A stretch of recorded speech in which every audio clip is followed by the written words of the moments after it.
Senior నేత మాజీ మంత్రి తాటిపర్తి జీవన్ రెడ్డి బీఆర్ఎస్ లో చేరడం ఖరారైంది. ఈ నెల 13 లేదా 16వ తేదీన గులాబీ కండువా కప్పుకోనున్నట్లుగా తెలుస్తోంది. కాంగ్రెస్ అధిష్టానం తీరుపై అసంతృప్తితో ఉన్న జీవన్ రెడ్డి ఇటీవల పార్టీకి రాజీనామా చేసిన విషయం తెలిసిందే. ఈ క్రమంలోనే BRS working president KTR Jeevan రెడ్డితో మంతనాలు జరిపారు. కేటీఆర్ ఆహ్వానం మేరకు ఎర్రవెల్లి ఫామ్ హౌస్ లో కేసీఆర్ తో జీవన్ రెడ్డి ప్రత్యేకంగా సమావేశమయ్యారు. జీవన్ రెడ్డి బీఆర్ఎస్ లో చేరిక లాంఛనమైంది. ఇప్పటికే బీఆర్ఎస్ వర్కింగ్ ప్రెసిడెంట్ కేటీఆర్ ఆహ్వానం మేరకు మాజీ మంత్రి జీవన్ రెడ్డి బీఆర్ఎస్ జిల్లా అధ్యక్షుడు విద్యాసాగర్ రావు, మాజీ జెడ్పీ చైర్పర్సన్ ద్యావ వసంతతో కలిసి ఎర్రవెల్లి ఫామ్ హౌస్ కు బయలుదేరారు. ఫామ్ హౌస్ లో మాజీ సీఎం కేసీఆర్ ను జీవన్ రెడ్డి సహా పలువురు నేతలు కలిశారు.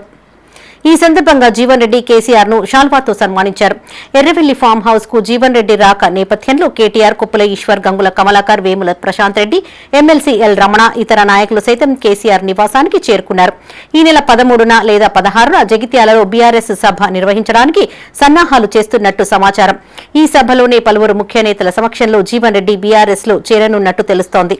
కాంగ్రెస్ పార్టీలో ఉన్న వ్యక్తికి అన్యాయం జరుగుతుంటే మీకు కూడా బాధ అనిపించింది. ఎందుకంటే దేంట్లో కూడా ఒక పెద్ద మనిషి అన్న వయసు చూడకుండా కూడా ఒక సీనియర్ నాయకునిగా నిన్నమొనొచ్చిన దొంగలకు నచ్చిన అవకాశం ఇచ్చుకుంటే కాంగ్రెస్ పార్టీ కూడా తనకు అన్యాయం బాగా చేసింది కనుక తెలంగాణ కోసం ఇలా కేసీఆర్ ఎంతో చేసింది కనుక నేను కూడా అలా వంతు నా షేర్ జీవితం కేసీఆర్తో కలిసి పనిచేసి తెలంగాణకి ఇంకా ఏ అవసరాలున్నా తీర్చడానికి కోసం వస్తున్నందుకు వారికి మేము చేతులెత్తి నమస్కారం చేతుకుంటే నాకు మొదటి నుంచి కూడా గురువుగా తను. ఎందుకంటే నేను పార్టీ రాజకీయం లేకపోయిన నుంచి కూడా నాకు గురువుగా, నాకు ఏ పని ఉన్నా, నేను ఏదున్నా, ఏ పార్టీలు ఉన్నా నేను వచ్చి పని చెప్తే ఏ పని అయినా చేసి పెట్టిన గురువుగా ఆయన వస్తున్నందుకు మేము అందరం స్వాగతం పలుకుతున్నాం.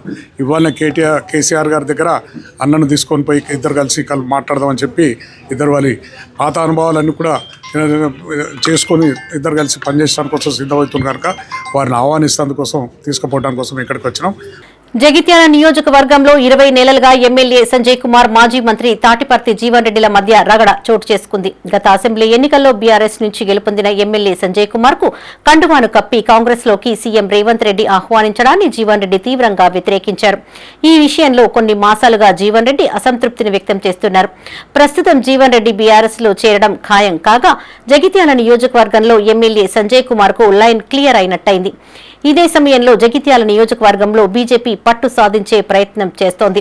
అయితే భవిష్యత్తులో జగిత్యాల రాజకీయాలు ఏ మలుపు తిరుగుతాయో, ప్రజలు ఎవరి వైపు మొగ్గు చూపుతారో తెలియాలంటే వేచి చూడాల్సిందే.